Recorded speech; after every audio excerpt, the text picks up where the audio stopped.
It's Kevin and Andrew Have a Podcast, Season 2, Episode 2. How are you doing today? Woo! I'm doing, oh, you're asking the audience. I'm asking the audience how they're doing today. Oh, okay. That feedback right now.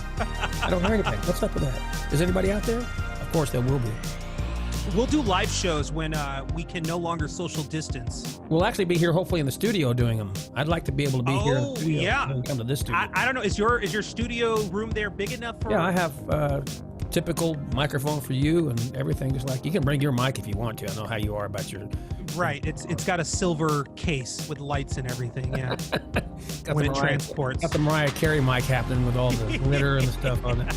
How's everybody doing? It's Kevin and Andrew Have a Podcast. My name is Kevin O'Neill, and of course, Mr. Andrew Caravella right there, ladies and gentlemen. Woo! Yeah! Okay. Before we get to today's show, we got an amazing artist. She's going to be performing for us here in a little bit. We got to get to some information. We had some feedback from our season 1 or season 2 episode 1 premiere, and apparently, were you hurt by this? I was amazingly offended by this. I don't know where this came from. I'm absolutely shocked. And when we get down to it, we are going to confront this. Okay, now that I said all that, apparently I talk too much. That's the problem right there. That's what we're having a problem with. You're saying too much. I don't know. I don't know. Time. You know what? Jonathan was an amazing guest, and we just had so much to soak up from him with the information he was giving us. I thought it was a great way to start off the new season with him as our guest. It was a great way to start off the new season. And to be honest with you, I probably didn't have as much information because that was your guest that you booked. It was. You know, and you do some of these guests and you have your guests, you know, and I have my guests that I book too. Andrew and I both do the bookings together, and we kind of talk about who we want to have on. And that's because I fired the lady that was doing it. He was the lady that was handling Joey Tribbiani there. Yeah. So all that royalty money that comes in, we just divide her cut 50-50 on what we already make. So we're doing great. It is fun. We're second season already. We're doing good. We had Jonathan here, of course, last week, and now this beautiful lady coming up this week. We got some great guests coming up in the future. We're going to do some tribute bands too. I've talked to several tribute bands. We're going to have some cool ones on. That's right. Do you want a sneak peek, or we just want to keep it secret for now? No, I don't mind telling you. I think it'll be exciting. Just a couple, just to tease them. Okay. Well, I talked to Danny, and he's got a friend of mine. He's got the Pink tribute band. Pink, like the artist. Pink, the artist tribute band. Oh, also, we talked. I got some hits up from a group that does a Stevie Nicks tribute. Okay. Also, Miami Sound Machine tribute. Possibly I got Friends in the Leonard Skinner and Friends tribute, which was on Access TV. We might get Dog and Butterfly on here. They're a national tribute. We had Jill on last season, you know, from Jill Marie Burke. We should bring her back. She was fun. Everyone loved her. She's awesome, and of course she's been working hard too. She's got a lot of things going on. As like all of us, she's one of those artists who hasn't been able to work because she was working at the Tropicana there, and it's all, you know, all the stuff is shut down. She was doing Legends, and I think it was the Tropicana. Was it the Tropicana she's working at? You know what? Forgive me, Jill, if you're watching. I don't remember the exact. I'm almost positive it was. If not, oh well. Let us know. But she's a fantastic Pat Benatar, you know, imitator, and Pat Benatar loves her. So it's one of those. We have some great artists that'll come on and do these things. Also, I might have a couple of strings I pulled to get a couple of major artists on here. Oh yeah, we should try to get comedians. I know we said music, but technically comedians can win Grammys, right? They give Grammys to comedians. So I mean, technically we could get away with that. I think. We might be able to hit some up. I get Carrot Top on here. There we go. I get possibly Bill Engvall. Some of these. Oh guys yeah, I want to get what's his name, the one with the puppets. He's fun. Yeah, Jeff Dunham. Yeah. That's going to be really tough. Expensive. Yeah, it's not in the budget. But you know what is in the budget? Our monologue. So let's talk about some crazy stories happening. Before we go there, you know, Jeff Dunham has that puppet. Which one? Walter. Yes, the old guy. And he looks just like Joe Biden if you take a look at both of them. You know what? I bet you he's going to start adding that into his acts now. You can throw a picture of that in there. That's right. Now that Biden's side by side president. That's right. Because that's happening. You know that, Kevin. Biden's going to be president. Yeah. Okay, well, We're not going to talk about any of the craziness that's happened here in the last couple of weeks. It's really sad for the country, and frankly, I just want to move on to more positive, happier things. But things are nuts right now, and let's just pray that they get better and we somehow become more united. That's all I'm going to say. That's exactly right. We don't want red. We don't want blue. We want red, white, and blue. That's what we want. So hopefully people will get, it's just crazy. And of course we have the COVID still going on. And yeah. It's just there's a pandemic and it's out of control. It's out of control of being out of control. And you were right. You were right. You were right. I was. Remember, you said that earlier in the episodes of season 1 that the winter pandemic is going to be worse than it was in the earlier stages. That's correct. And now look at how much of a mess it is. And there's like 2 different mutations now. I think everyone should have just listened to me. But if you haven't, now you will, or you won't because you hate the fact that I'm right. But if I'm ever wrong, which I was wrong only once last season, you are more than welcome to reach out and correct me. And if we can prove that I was wrong about something, I'll admit it. Let's get back to the complaint on you right now. You want to do that? No. I want to talk about the happy face guy that just died. Okay, so you don't want to talk about, why you were shocked and had a complaint? No, I was shocked. People apparently said I'm talking too much on the show, but it's all relevant. It's good stuff. It really is. It's good stuff. That's all that matters. If you talk too much, it's still got to be good stuff. That's right. But no, tell us, Kevin. Tell us about this happy face guy that just passed away. Well, this guy, he invented the happy face in 1971, and he had that thing for such a long time. I mean, he if you see a happy face, he did the buttons. You remember, you weren't around then, but the button, everybody used to wear these little buttons on, and it had the happy face, and it was a big, huge deal. It was almost, in 71, it's like flower power, and that kind of stuff. Right, so basically, in a nutshell, this guy did all the happy faces and the whole bit. He was a successful retailer who held the copyright for the iconic smiley face, and he passed away. His name is Bernard Spain. He died on Wednesday of congestive heart failure at his home in Philadelphia. And Spain and his brother Murray, they sold 50 million of these happy face buttons with a yellow smiley face on them.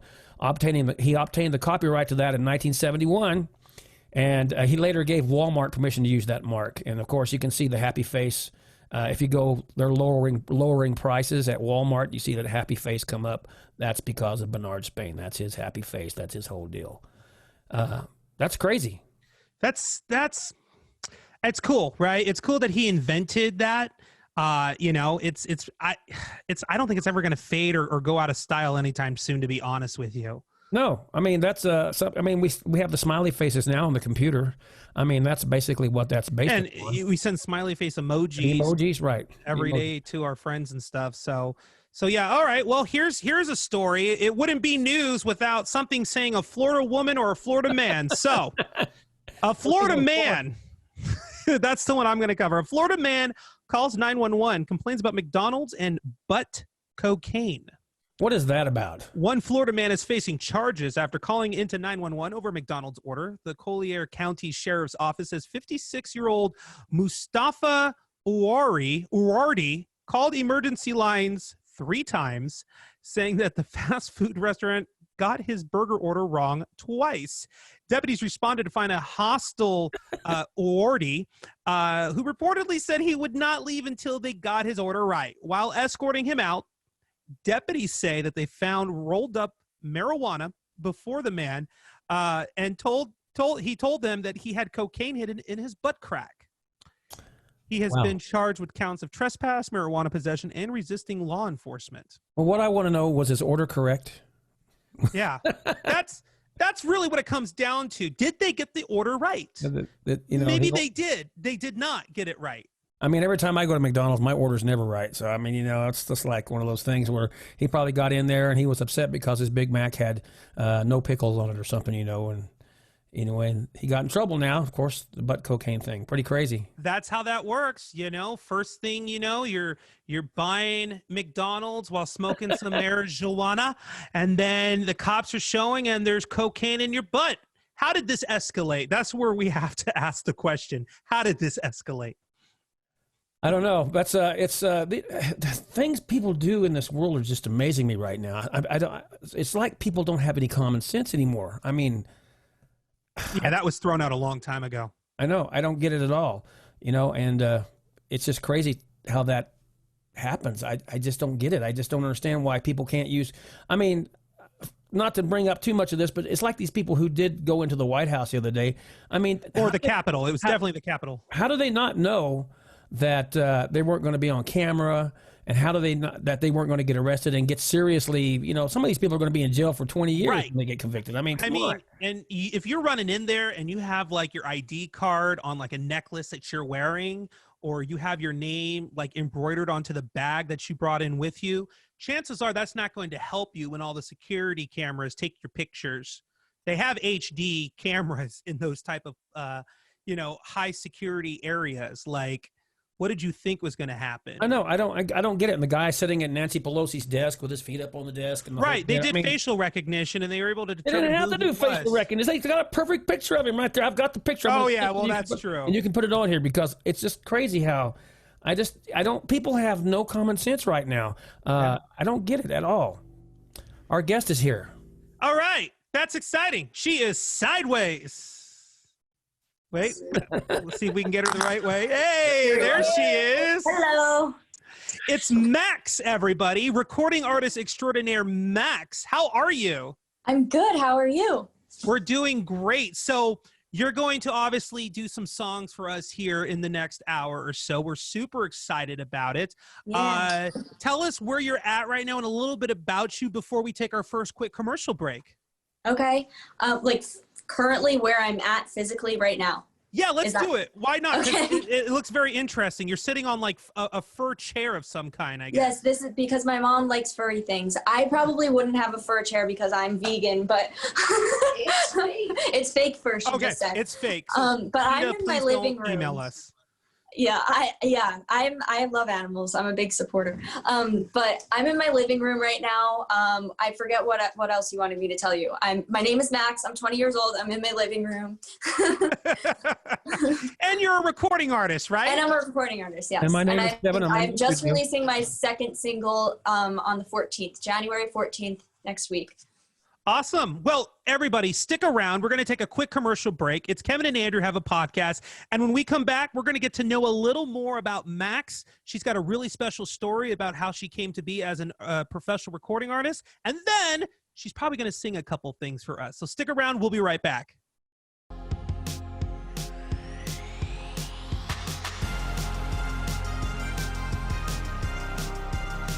All right, it's Kevin and Andrew have a podcast. Kevin O'Neill here along with Andrew Caravella. We got our special guest, Maxx, in the studio. Or she's actually at her home. Is it your home or your mom's home? Well, it's my mom's home. I live here, though. She's 20. She doesn't have a home. Well, I don't. I am homeless. So okay. Typical musician right there. Right? Struggling or starving artist. Maxx has 2 exes. Is that necessary? I feel like they cancel each other out. Yes, it's necessary. I've never thought about the canceling each other out kind of thing. I don't really like math, so I don't think about it in that way ever. That's really good point. Okay, I'm going to read something really quick from Maxx's website here. If you want to check it out, it's Maxx Music, 2 X's. It's maxmusic.com.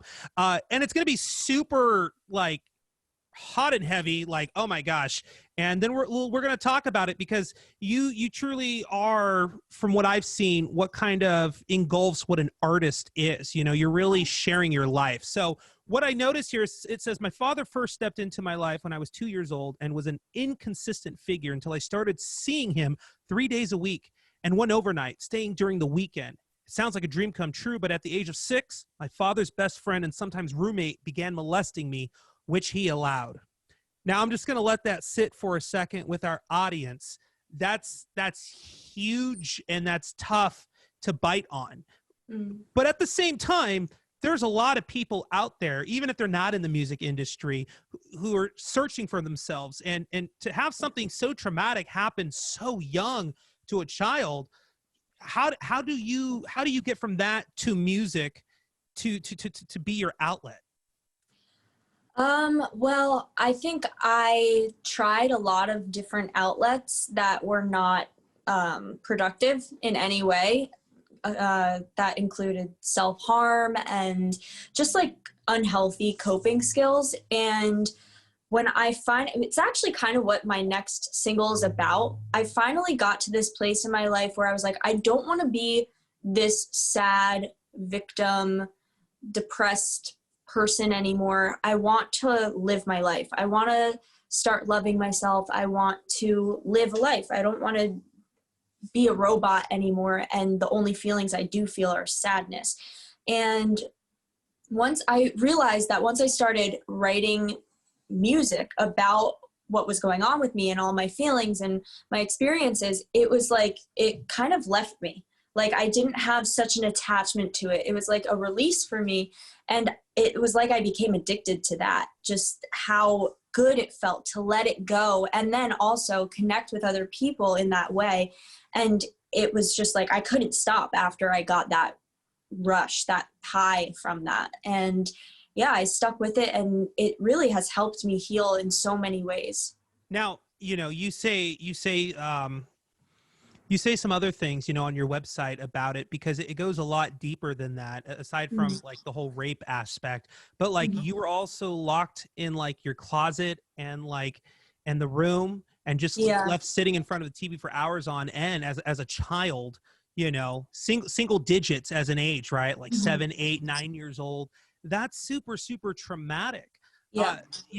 And it sounds like like you said, you've tried a lot of things in addition to that, to self-harm. For people, not just girls, but boys who also have to go through this, because it truly is a very sickening part of our society that's happening, and it's out there. And there's a lot of people that are aware of that kind of stuff or suspect that kind of stuff, but don't do anything about it.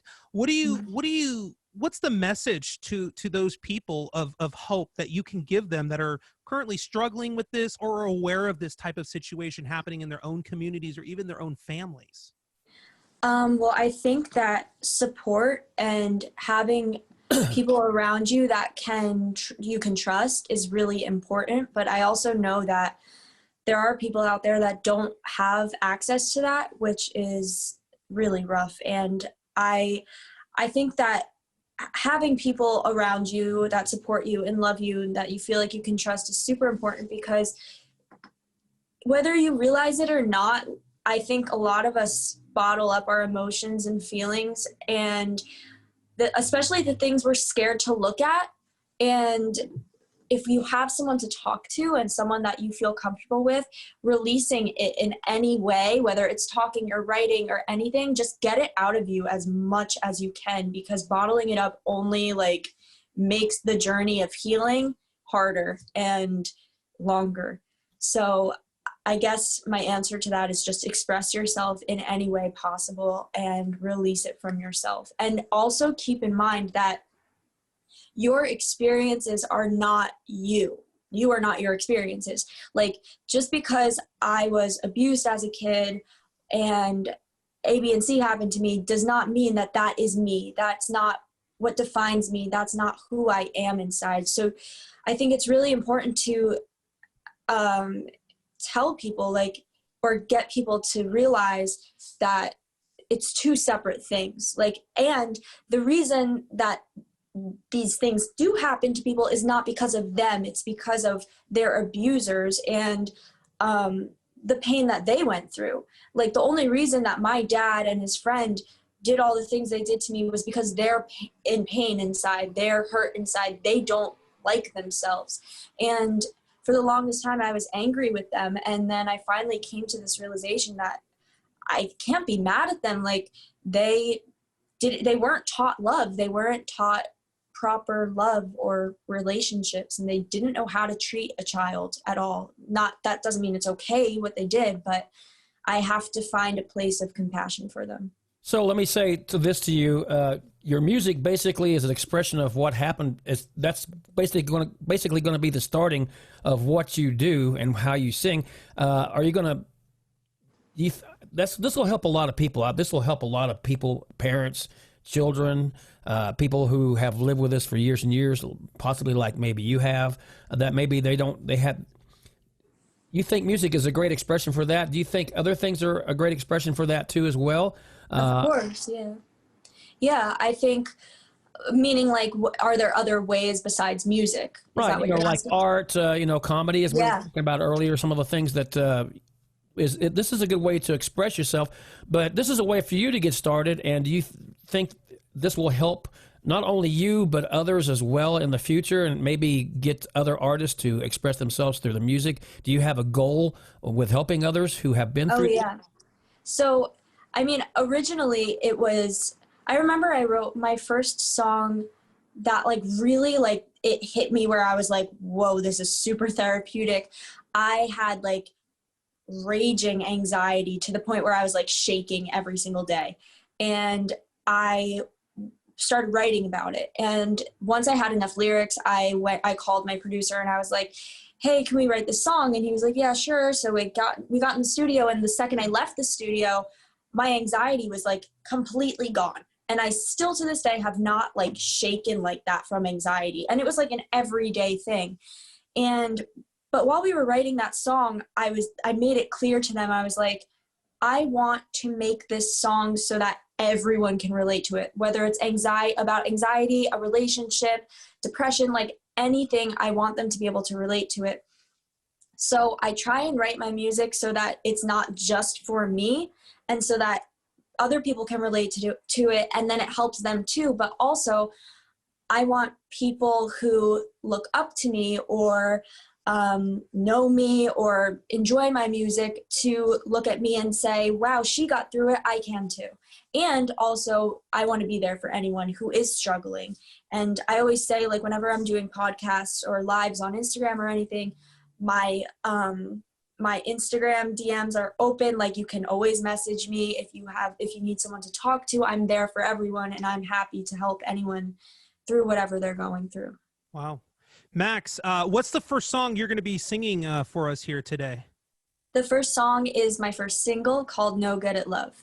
Tell us a little bit about that before we begin. So for me, that song is about my first assault. It's my experience about that. And we wrote that song. When I wrote the song, it was beginning of quarantine. And it was just when everyone started social distancing and we were all locked up and everything. And that experience was coming up for me. I don't know if it was because we were social distancing and we were quarantining and all of that. And it was just like started popping into my head. But I just felt a need to write about it. Like, it was such a big experience in my life, and I had been like kind of avoiding it. And so I brought it up to my producer and my co-writer, and I was like, this is going to be tough, but I want to write this song. And we were all kind of a little bit hesitant at first because it's a very intense experience. Yeah, imagine. Yeah, so it was rough. My co-writer definitely shed a few tears. But after the song was made, we were like, whoa, we just wrote this song over Zoom. And my producer was in Australia at the time, and I didn't even really know what it was going to sound like. And it ended up being one of my favorite songs. But yeah, it's the lyrics are intense for me, but I'm hoping that other people can relate to it in any way that they can. When I posted the music video, I actually got a lot of comments about like people saying, this is my new breakup song, this and that. And I was like, oh, okay, cool. Like, not everyone's just sitting here like thinking about this scary experience for this kid, and they can relate to it in their own way. And I love that. That's good. All right. Well, ladies and gentlemen, here on the Kevin and Andrew Have a Podcast, it's Maxx with her first single, My First Love. I open up my arms, but everyone just melts away. I slice through people like the shadows on a foggy day. I might have to get away just to stop the rain. It's coming down again. Ooh, I held the secrets as pain as fears. Ooh, all the seconds to minutes to days to years, staring at the ceiling, wondering when you'll leave, 'cause you're left all over me. Sewed my mouth so I don't open up, poison touch, now I'm no good at love. Buried tears put out of sight, I'm left paying for your crimes. This is why I'm no good at love. I was so young I didn't know no was an option. Familiar room inside the walls, all filled with toxins. Your words stab me like broken glass. Didn't feel it till I laughed. Sewed my mouth so I don't open up, poison touch, now I'm no good at love. Buried tears put out of sight, I'm left paying for your crimes. This is why I'm no good at love. Wash away all you did to me, wash away. Wash away all the marks on me, wash away.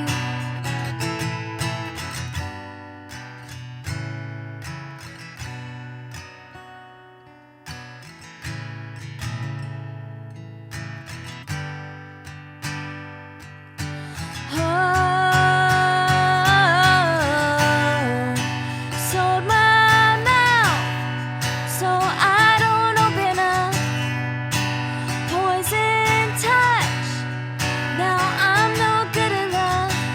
Buried tears put out of sight, I'm left paying for your crimes. This is why I'm no good at love. All right. Yeah. I just to let everybody know, everything is acoustic on the show because it's a podcast, it's not a television show. So you get to see a little more stripped versions, different versions of these artists. And I do have to correct myself because I make mistakes.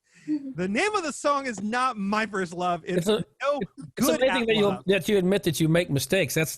You've finally broken him. He never does that at all. I'm Hey, so proud. In the famous words of Miley Cyrus, everyone makes mistakes. Everyone has those days. It's very true. So what's the name of the song, Andrew? No Good at Love, correct, Max? Yes. No? Yes, that's it. You got it. Okay.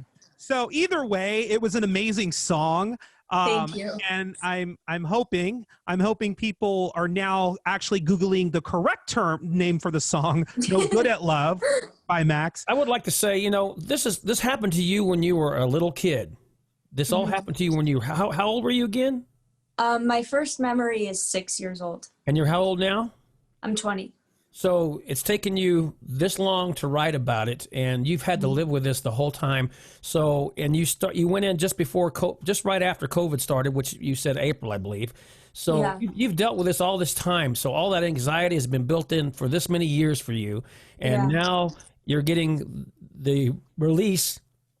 The tension is being let out on you during this year for the first time that you've dealt with this since you were 6 years old. Well, not exactly. I mean, I was working with, so I'm trying to think. I think about a year before I wrote the song, I started working with my uncle, who is like a spiritual life coach, I would say. And he really helped steer me in the direction of my healing and basically held my hand the whole way too.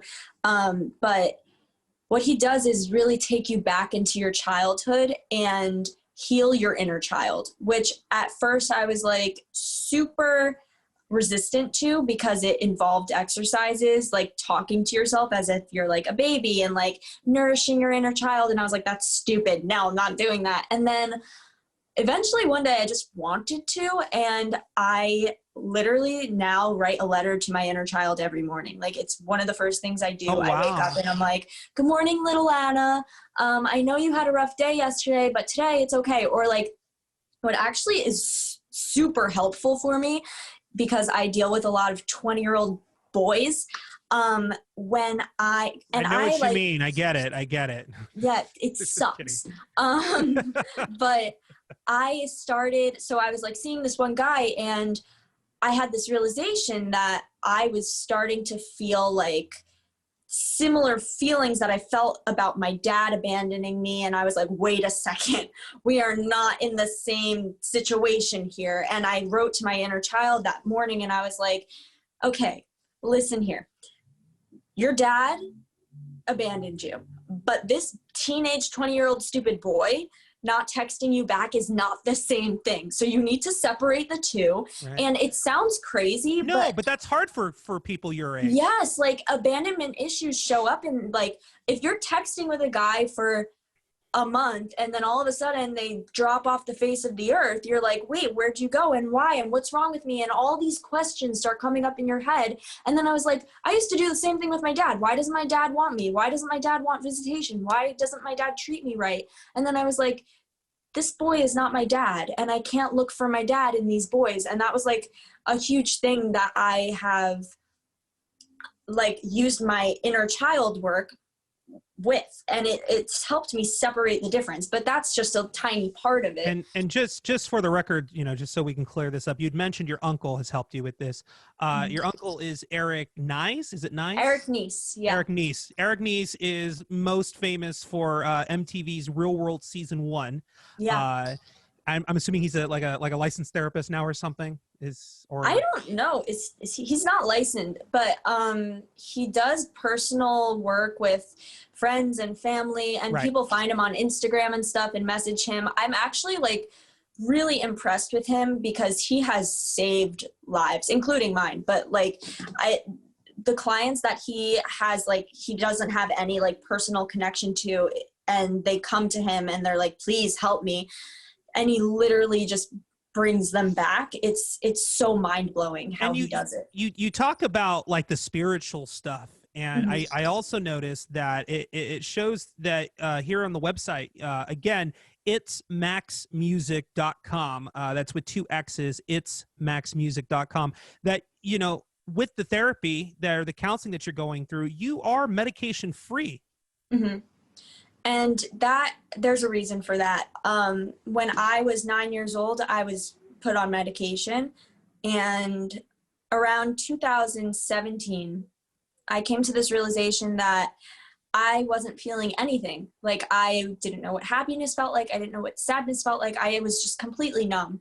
And I was just like, maybe it's time to get off of all of these antidepressants and like anti-anxiety medication and all this stuff so that I can learn how to process my feelings, because I had been taking medication for like 10 years almost, and I didn't want to do that for the rest of my life. So one day I was just like, I'm just going to stop this. And I started weaning off the meds that I was on. And in the beginning, it was like, I started feeling feelings. And I remember talking to my mom saying like, I feel this way and I feel that way. And she'd be like, I think you're just sad. Like, I think you're just happy. I think you're just, and it was like, I had to relearn how to feel. It was very crazy, but thank God, like I will never ever put myself, I don't even like taking Advil anymore. Like I like to feel my feelings, understand them, and then let them go and not numb them.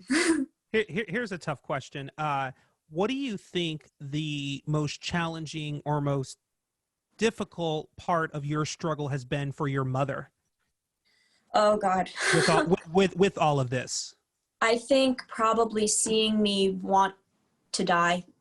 I think that was probably one of her roughest times, to see like her own child not want to be on this earth and see me harm myself in the way that I did, and just seeing how sad I was. So how did you approach that with your mother? Because it says here at the age of 9, I finally found the strength to refuse visitation from my father. So how hard, I mean, did you have to talk? Did you talk to your mother about that? How difficult was that for you to explain that to your mother and say, I don't want to see my dad. I don't want to see him anymore. Well, the first time I ever said that, I was like 6 years old actually. And I think I don't have very clear memory about it, but I think that's when the abuse started happening. And I came home one day and I was like, I don't want to sleep at my dad's house anymore. And she was like, why not? And I was just like, I don't know. I just don't want to. And they stopped the sleeping over part, but I was still seeing him. And it was weird because like he was my dad and I felt like I wanted to love him and I did love him and I wanted love from him, but at the same time, he scared the crap out of me and he was not nice to me. And it was like an abusive relationship. And so it wasn't like I didn't ever want to never see him again, but it was very confusing for me as a kid, I guess is what I'm trying to say. But then once I turned like around the age of 9, I was just like, it was exploding out of me. And I didn't even say anything. I just started reacting and I became super depressed and super anxious and I started self-harming and my mom was like, what is going on? And I would come home and just like have these temper tantrums after seeing my dad. And then I started talking a little bit about what was going on, but it was with a therapist at first because my mom was like, she's acting out in this way. I'm going to put her in therapy, see what's going on because I didn't know how to express it. So I remember I would see this therapist and she would ask me like what was going on at my dad's house and I would just tell her, like not even thinking anything of it. Like I didn't even really know it was good or bad. I was just like, this is what's going on. And I think she called my mom and was like, this is not good. Like you've got to get her away from him and something needs to change. And right away, she literally moved me out of the state. Like we moved to Ohio and lived with her sister and her 4 kids and her whole family. And that was rough. That only lasted like 3 months, but that's when I started going really downhill. But she stopped visitation the second that she knew something was wrong. So just stop visitation? Was there no authorities brought in and your father? I mean, I was 9, so I had no idea what was going on. And still like honestly, like I don't even really know this whole story like legally, but eventually he gave up child custody and my mom got full custody of me and he recently emancipated me, right? Yeah. He emancipated himself. Oh, he emancipated himself from me because he didn't want to pay child support anymore. So well, child support was over because now you're 20, but he didn't want to contribute in any way, not health insurance. He never really did want to contribute anyway, but yeah, eventually he just started getting more and more out of the picture. Wow. That's intense. We're going to take a quick commercial break, and then when we come back, we're going to have more here with Maxx on the podcast, and she's going to perform another song for us, correct? Yeah. Okay, great. So keep it before we go away. Yeah, go ahead, Kevin. Kevin and Andrew have a podcast at koac@gmail.com. KOAC podcast at gmail.com. KOAC podcast at gmail.com. Send us your information if you want to, and if you have information for Maxx that you would like to talk to her about, you can send that to us as well, and we'll connect with you. Yeah, remember, you got to subscribe to iHeartRadio, Spotify, Google, Apple Podcasts. And yeah, we'll be right back with Maxx here in a minute. Keep it locked.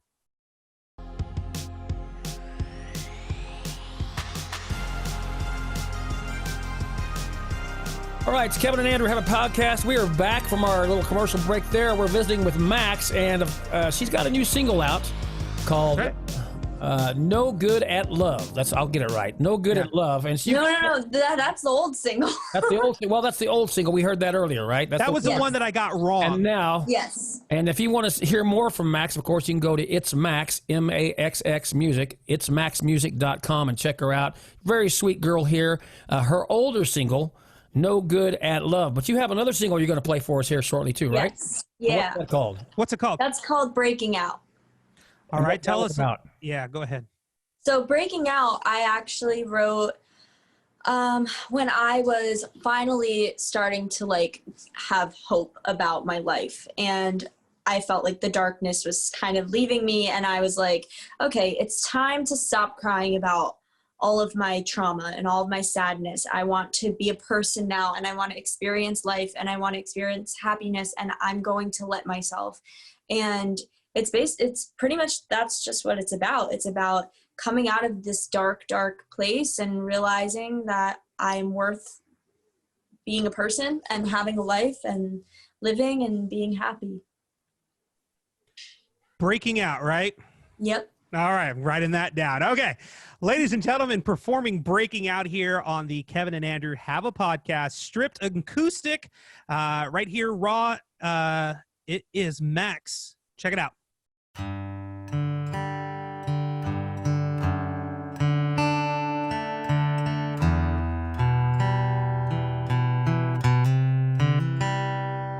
I'm at the end of a dead end.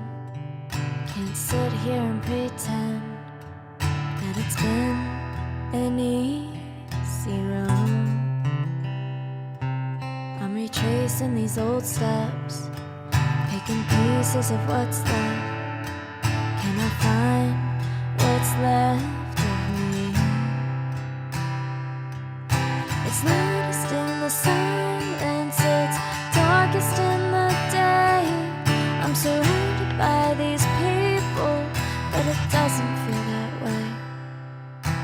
Haunted by memories, tried to steal a part of me. I'm tired of being sorry and feeling sad, but I'm not gonna be defined by a tragedy. Captive in my mind and stuck inside. No, I'm breaking out now. Yeah, I'm breaking out now.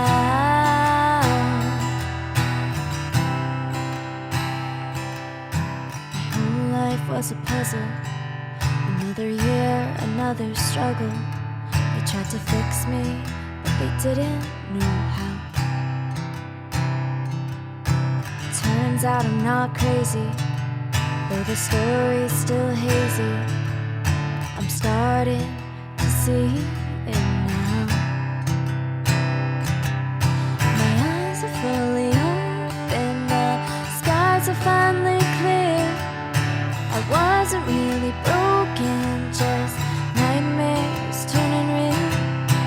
Haunted by memories, tried to steal a part of me.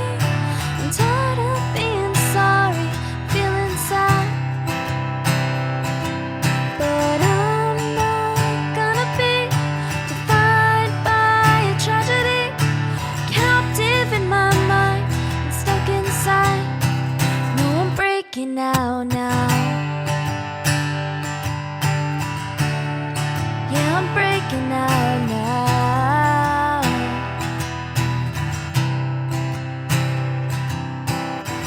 I'm not afraid.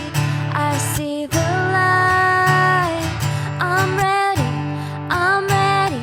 I'm letting go now. Haunted by memories. Tried to steal a part of me, but I'm not gonna be defined by a tragedy. Captive in my mind and stuck inside. No, I'm breaking out now. Oh, I'm breaking out now. Yeah, yeah, I'm breaking out now. Oh, I'm breaking out now. Yeah, yeah, I'm breaking out now. All right. There we go. Hey, Maxx, is that one already available for download, or was that just like, this is what's coming out? This is going to be available January 14th. Okay, which actually, let me see, what date are we on here? This is, by the time people listen to this, it will be already out for people. So Yay. that's yay, timing. Gotta love management. Management figured it out again. Okay, that's good. Okay, so I hate to even give your dad like some spotlight here, but I have to ask, since all of this has happened, you know, you being an artist, you being successful, you using your story, your truth, you know, to gravitate to what's next in your professional career. Has he reached out to you, or has he even tried an attempt, or is it just like he's like the guy from Castaway who's on a deserted island somewhere never to be heard from again? Okay, so first I want to say we could give my dad all the attention you want because he is the reason I'm able to do this today. So I'm extremely grateful for my dad, and I still have love for him no matter what. And I honestly feel so sorry for him. And if I could hug him for the rest of his life and let him cry in my arms, I would let him, and I would want to do that. But in August, this last summer, I actually decided that I wanted to go to his house, and I hadn't talked to him. The last time I talked to my dad was when I was 10 years old. So 2010, 10 years ago. And after doing all of my healing and like getting to like a good place with myself, I was like, you know what? I think it's time that I go and personally forgive him. And not just for him, but for myself too. And just let that go, let that part of my life go. So I'm from New Jersey, and we fly there every summer for my grandma's birthday, and I decided I was going to go to his house unannounced, and it took his current wife, girlfriend, lady, 3 times to get him outside. She kept going in and out and in and out, and I was just like standing there like waiting for him to come out. How nerve-wracking was this for you? Because obviously this was your plan, shaking. right? You were like, oh, I'm going to do this, and it's unannounced. And it's like 3 times for him to come out. Like, what's going through your head at that time? Like, oh, did I make a wrong choice here? Yeah, I definitely, first I was so scared. I was shaking. And then I just had this like talk with myself, and I was like, what are you scared of? Like, you've done so much work, and he's just honestly this sad, broken person. Like, he's not going to hurt you. He's not going to hurt you. Like, he's old and sad now. Like, that's not what's going to happen. Like, you are the strong, brave person, and all you can do right now is show him love and forgiveness, and you have to stick with that. And I just had this talk with myself, and I put on my big girl pants, and I walked up to the door, and the girlfriend answered, and I was like, hi, like, can I see my dad? And she knew who I was, and she was like, okay, I'll go get him. And then she came back out, and she was like, do you think you can come back on a day where like he knows you're coming? And I was like, no, I deserve to see him now. Like, he's sitting in his house. I came all the way here from California. Please tell him to come out. And obviously I didn't say it like that, but you had some other words, I'm sure, right? Yeah, I was okay. Very shaky words. But eventually, after 3 times of that happening, he came out, and I told him, I was like, I know what happened, and I'm healing myself from it, and my time at your house was very traumatic for me, but I am ready to let it go and forgive you. And at first he tried to say, oh, well, I made this time here the best that it could be, and this and that. And I was like, stop. Like, I know what happened. I'm 20 years old. I've lived my life. I know what happened.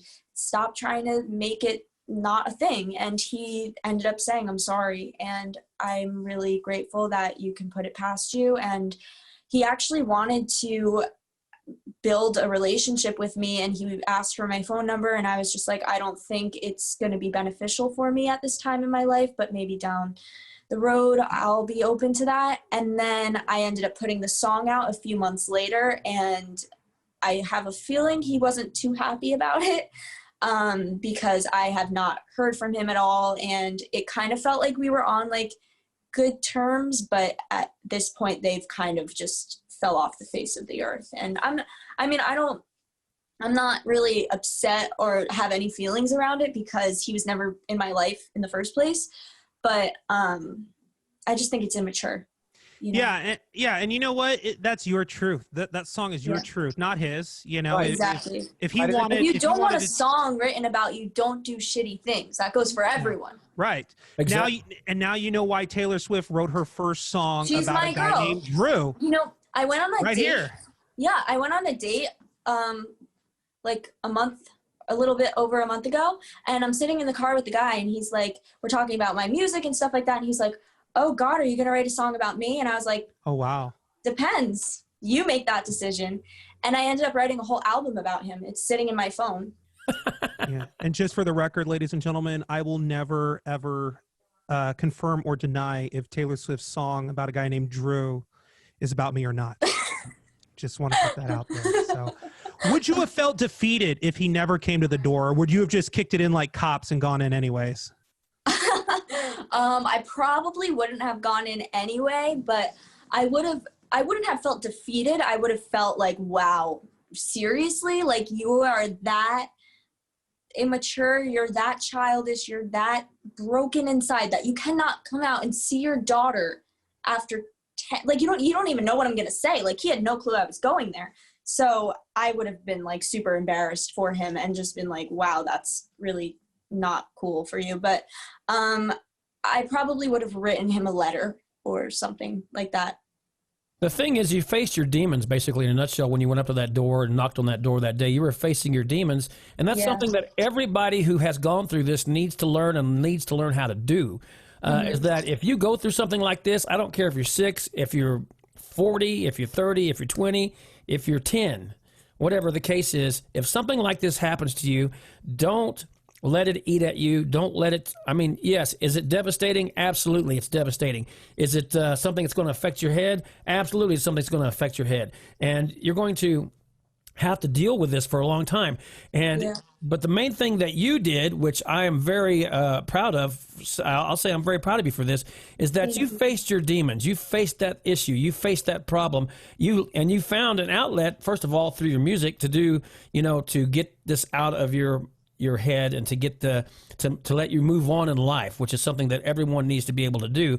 But you faced your demon, which was your dad, who did this kind of stuff to you. And everybody needs, it doesn't matter if it's your dad, your uncle, or somebody down the street, you were in court, you have to face them or whatever the case is. Don't be afraid to do that, because too many people do these kind of things and they get away with it, and they should not.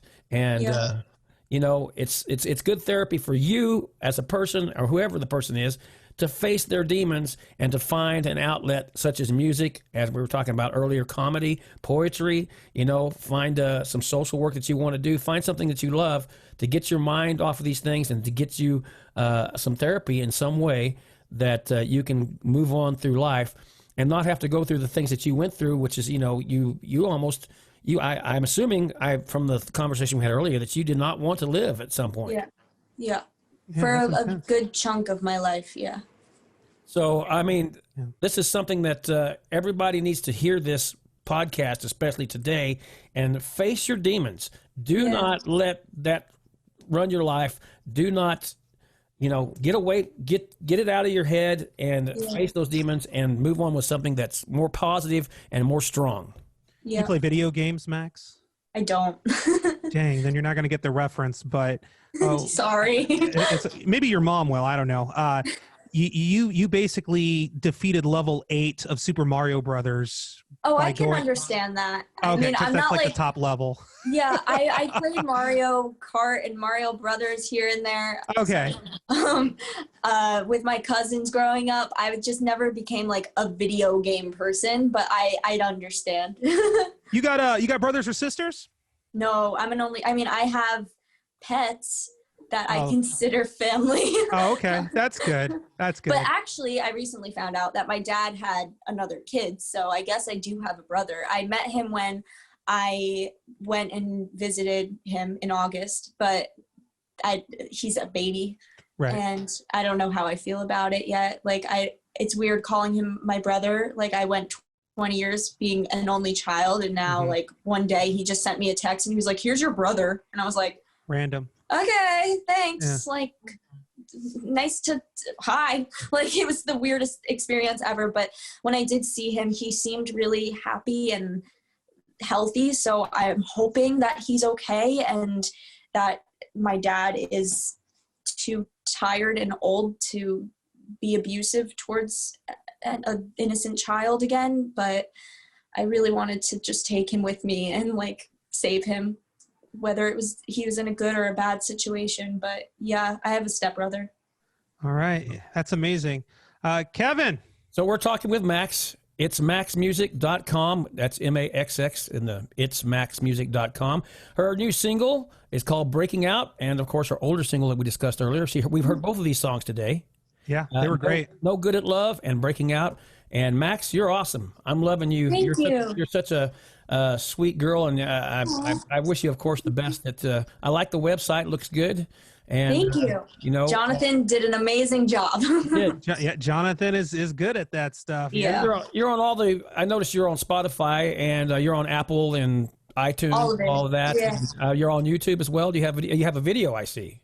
Yes. Yeah, I have a music video, and I just started doing like little like vlog question videos and stuff like that. They're not that exciting, but I'm hoping to get, I don't know, better at it. I just got a vlog camera, so we'll see where that goes.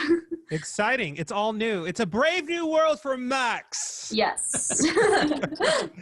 Hey, Maxx, thank you so much for joining us. If you want to get off the call, you're more than welcome to. Me and Thank Kevin you are guys gonna. so much. You're very welcome.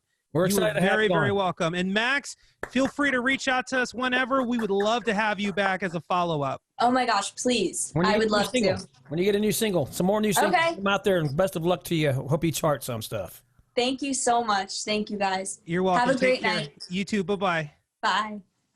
Kevin. Yes, sir. Oh, do our split screen so it's not just I did. your face. It's splitting. Oh, it's splitting. Okay, I don't know. Oh my gosh, that was amazing, right? It was amazing. That's a crazy story. I mean, the background is just. Of We that don't get artists like that. You know, even when I was doing ACTV back in them good old days, we never covered stuff like that. You know, it wasn't taboo. It just wasn't a part of the dialogue.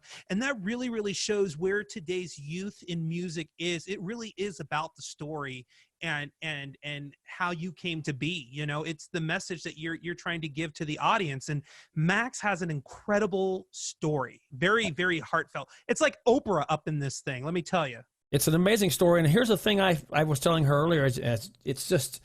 She faced her demons with this. You know, that's the thing. She figured out a way to resolve really hard issues and difficult things that she went through and to get herself back to basically living a good life, being more normal. And she turned a very negative, bad thing. And that's what that's the whole thing with not just this particular story, but with the world right now, politics that are going on, and so many other things. You know, people are the COVID-19. People are I'm so tired of hearing people. These are the darkest days. We're facing darkest days ahead. You know, blah blah blah. Let's start making things positive. Let's quit being so negative about everything, and you know, let's pull together. And you know, there's so many dark things out there. And it doesn't have to be. Let's start shedding a little light on it. Let's make positive great again. That's Are right. you with me? Make positive great again. Let's do it. MPGA, make positive great again. Yeah, Mapika. I can't make it a thing. I really can't. But it's just, you know, that's the thing. Everything is just so negative right now, and I'm just so tired of the negativity of everything. You know, we have to live life. We have to go on. When the COVID's over, we're going to move on. When, you know, this election thing is over, we're going to move on. Things are going to develop. Things are going to happen. We're going to move on. Eventually, there's got to be a light at the end of the tunnel. You have to look for that light. You have to have it. And if you don't have a light right now, make a light like Maxx did. She made a light in her dark tunnel to get to the end to where the sunshine was. Black Eyed Peas, Where is the Love? That song is where we are right now in this era of life. So KOAC podcast at gmail.com. If you want to email us, we would love to hear from you.